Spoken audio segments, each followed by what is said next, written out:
Yuragi nafs kishaniga banda bo'lgan kimsa bu onda Allohning g'azabidan qo'rqishni o'ylarmidi? Shayton alayhilana niyatingga yetishingga bir bahya qoldi. Hozir muddaong sari qadam qo'ymasang, so'ng visolga hecham yetolmaysan deb bisirlab turganida o'zini to'xtata olarmidi? Sizning uyimizga kelib birinchi qarashingizning o'ziyoq qalbimga ishq o'tini solgan. Endi bu o'tga chora ko'rish vaqti yetdi. Siz endi meniki bo'lasiz. Boshqa gap yo'q. Mo'mina atrofga alanglab najot izladi. Najot yo'q edi. Jon holatda yugurib uyga kirdi-yu, eshikni ichkaridan tanbalab oldi. Uka baxt qushini qo'ldan uchirgan noshud kabi bir zum turib qoldi. Keyin ichini kuydirayotgan kuchga itoat etib, eshikni buzish qasdida tepa boshladi. Ey behayo, uyalmaysizmi? Ey benomus, bu harakatlaringizdan or qilmaysizmi? Deb baqirdi Mo'mina. Aytgan so'zlaringizdan qaytingiz. Jahdingizdan to'xtangiz. Hojatingizga mendan ravo istamangiz. Murodingiz hech qachon mendan hosil bo'lmas. Hargiz zino qilmasman. Nomusimni barbod etmagayman va hayotimning sof chashmasini bu jinoyatning anduhi bilan iflos qilmagayman. Yaxshilikcha eshikni oching, dedi uka hansirab. Men bilan birga bo'ling va murodimni hosil qiling. Agar talabimni bajarmas ekansiz, joningizga qasd qilurman. Jondan kechsam kechaman, ammo bunday gunoh yo'lga zinhor qadam qo'ymasman, dedi Mo'mina g'azabli ovozda. Bu tarzda muddosiga yeta olmasligiga aqli yetgan uka eshikni tepishni bas qildi. Shovqinni eshitgan qo'shnilarning kirib qolishlaridan qo'rqib, tezgina chiqib ketdi. Mo'mina darchadan qo'rqibgina mo'ralab, uning ketganiga ishonch hosil qilgan bo'lsa-da, tashqariga chiqishga jur'at etolmadi. Ko'cha eshigi qiya ochiqligicha qolaverdi. Qaynonasi foniy dunyodan umidini uzgan damda uni yoniga chorlab deb ediki, siz kelinim emas, mening qutlug' qadam qizimsiz. Kichik kelinimga ovsin emas, opa maqomida bo'lungizni tilayman. Siz tomonlarda yanga atalsa, bizda kelin aya derlar. Qayin ukangizni onalik mehri bilan tarbiya etmog'ingizga imonim komil. Qaynonasi vasiyat qilmagan taqdirda ham Mo'mina ulardan mehrini ayamas edi. Lekin xonadoniga nopok qadam bosib kirgan qayin ukaga qanday mehr ko'zi bilan qarasin. Mo'mina ko'ngli g'ashlangan damlarda qo'liga Qur'on Karimni olardi. Kitobda bobosining barmoq izlari bor. Oyatlarga ko'z tashlaganida bobosi qiroat bilan o'qib berganday bo'ladi. Hozir ham shunday bo'ldi. Mo'mina mushafning duch kelgan sahifasini ochdi. Ko'zlari harflar uzra suzdi. Qulog'i ostida bobosining ovozi jarangladi. Qiyomat kuni Parvardigor solih odamlarning ruhlariga xitob qilib aytadiki: Ey Allohning zikri bilan orom olgan xotirjam ruh, o'zing rozi bo'lgan holingda va Robbing ham sendan rozi bo'lgan holda Parvardigoring huzuriga qayt. Har birlaringiz bandalarimning jasadlariga kiringlar va jannatimga dohil bo'linglar. Mo'mina yengilgina seskanib ko'zlarini yumdi-yu, zikri tasbih bilan band bo'ldi. Ruhiga biroz osoyishtalik kirgach, o'rnidan turdi-da, hovliga chiqib, ko'cha eshigini yopdi. Solih bandalarning ruhlariga bu xitob qilinur ekan, badbaxt gunohkorlarning ruhiga qanday amr bo'lajagi ma'lum-ku.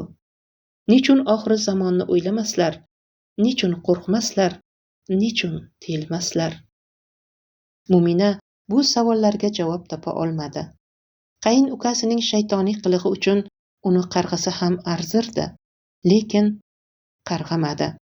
Tunni nafil namozi bilan o'tkazib, unga Allohdan iymon quvvati va insof tilab chiqdi. Bu tun qayin uka ham uxlamadi. Yo'q, u qilmishidan orlanib, tavba bilan o'tkazmadi bu tunni.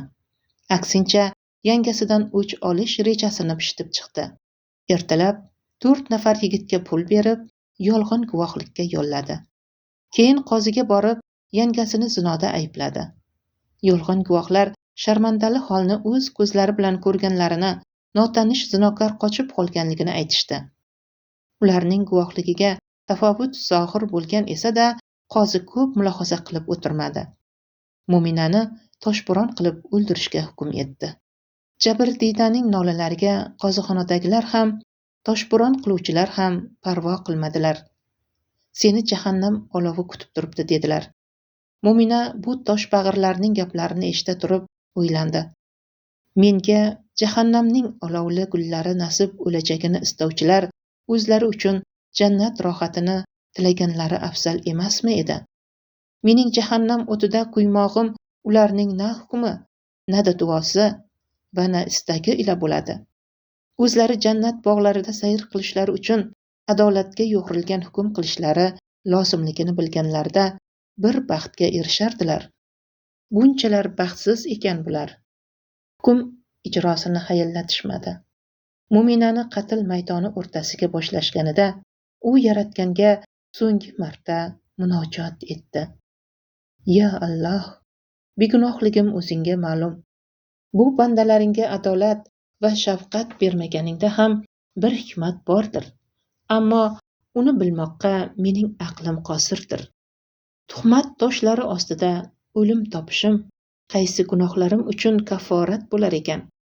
Men o'limdan qo'rqayotganim yo'q.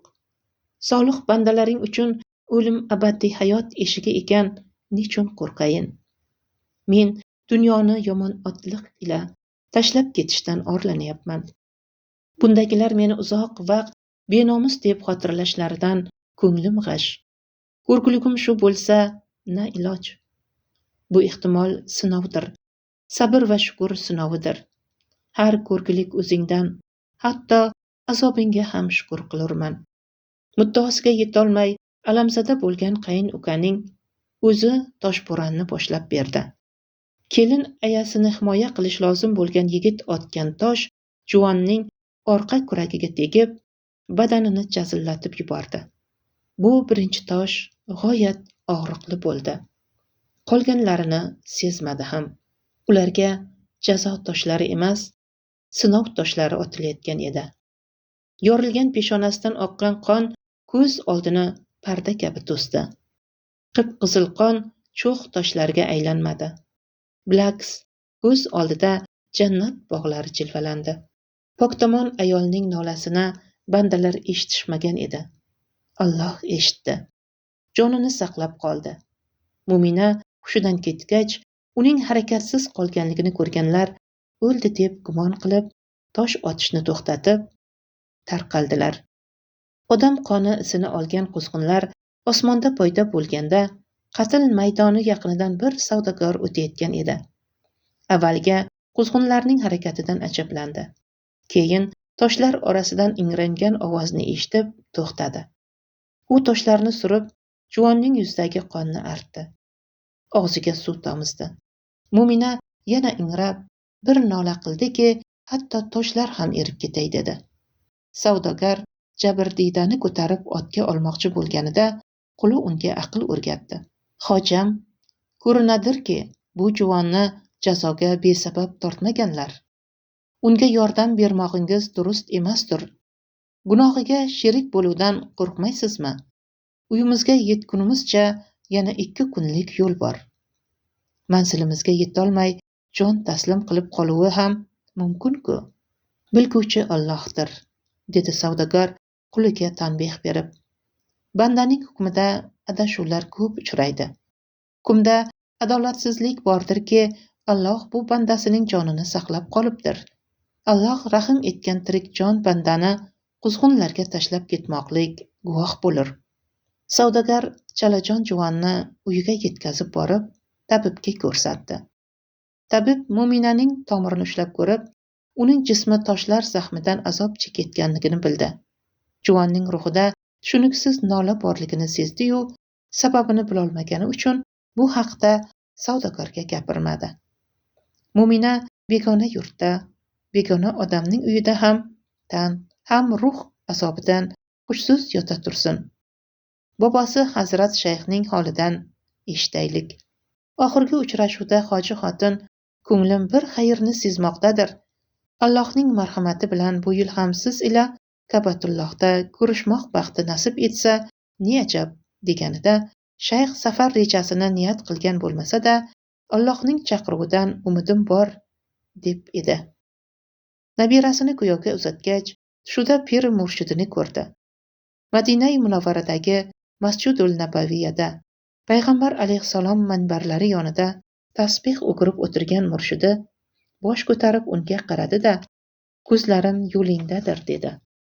O'zga gap aytmadi. Shayx murshiddan yana so'z kutib turaverdi. Shunda qulog'iga uzoqda aytilgan labbaykaning sadosi urilib seskandi. Shu seskanish bilan uyg'ondi.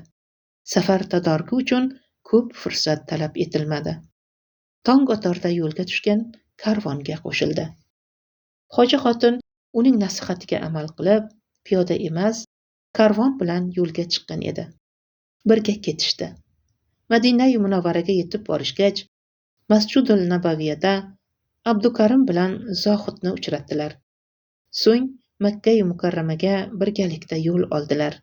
Haj ibodati nihoyasiga yetib, xayrlashuv tavofiga kirgan onlarida shayxning vujudini titroq qopladi. Ahvolini birodarlarga sezdirmaslikka harakat qilib, ibodatni oxiriga yetkazdi. Vujudiga ilashgan illatni yashirishga uringani bilan rangi ro'yi holini oshkor qilib qo'ydi. Hamrohlari unga quvvat kirishini kutib, bir necha kun qoldilar. So'ng shayx hazratlarining bu ahvolda yo'lga tushmoqlari durust emasdir, degan qarorga keldilar. Mukarram shahardagi birodarlar bu qarorni ma'qullashgach, shayx qoladigan bo'ldi. Shundan so'ng oradan yana bir hayit o'tdi. Hoji xotin kelib, Muminaning turmushlaridan xabar olganligini aytib, uning ko'nglini tinchitdi. Yil o'tib, Zulqada oyi ko'ringan kechasi shayxning yuragi allaqanday bezovtalanib, uyg'onib ketdi. Tahajjud namozini o'qigandan keyin ham ko'nglidagi xiralik tarqamadi. Nabirasining aftadahol chehrasi ko'z oldidan ketmay qoldi. Shundan so'ng kunlari yurganida ham, tunlarida ham, hatto uxlaganida ham nabirasining ahvoliga oid xavotir uni xoli qo'ymadi. Butun vujudi ila Allohga topinib, nabirasini duo qilaverdi. Shayxning oyoqlarini quvvat tark etib, yurolmay qolgan edi. Zulhijja oyi ko'ringanda u yig'ladi. Notavonligidan emas, balki Kabatulloh atrofini o'z oyoqlari bilan yurib aylanish baxtidan uzoq bo'lgani uchun yig'ladi. Muridlardan biri yaqinlashib, oyoqlarini uqalay boshlaganida, bir muvaffo bo'lganida edi, deb xo'rsindi. Men bor ekanman, muvaffoga na hojat, dedi murid. Siz aziz muhtaramni yelkamda ko'tarib yurgayman. Siz tufayli hajji mabrurga erishgayman. Inshaalloh. Murid ahdga vafo qilguvchilardan edi. Shayx Zulhijjaning 9-kuni Minoda bomdodni o'qib, tasbihga berilgan onda unga Muminaning boshiga tushgan savdo ayon bo'ldi. Nonushta ham qilmay yo'lga otlandi.